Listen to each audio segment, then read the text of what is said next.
Daşoz welaýatynda sadaka bermegi soraýan çağılaryň sany köpeldi. Olar bazarlaryň we hususy dükanlaryň töwereginde ýygnaňýarlar diýip, Garaşsyz Türkmen News neşri özü ýurt içindäki çeşmelerine salgylanyp 2 noýabrda habar berdi. Çağılar söwda eden adamlar görseler, olar üýşüp şol adamyň ýanyna ylgaýarlar we tas şol adamlaryň sumkalaryny göz aýlaýar, siýseken bolar. Çağılar şol adamlardan çörek üçin bir ýa-da 1,5 manat bermegi soraýarlar. Belki olaryň maşgalaryna çörek alar ýaly puly bardyr. Şeýle de bolsa olaryň gowy geyinmänligini, aýakgaplarynyň könüdigini görüp durmuş ýagdaýlarynyň yaramazlygy sebäpli pul soraýanlyklaryny aňsa bolýar.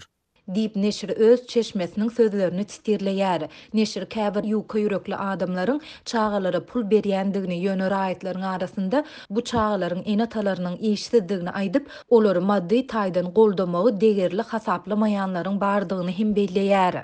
Çağılara kömek etmek isleýän başga bir kategoriýa hem bar. Ýöne ýylatyň bu kategoriýasy özlerine her bir manady aýagly sowmaly bolýar. Diýip neşir ýazýar. Adatlygy bu aýdylanlary özüniň sebitdäki habarçylaryna we çeşmelerine tasdiklatmak ýa inkar etdirmek başartmady.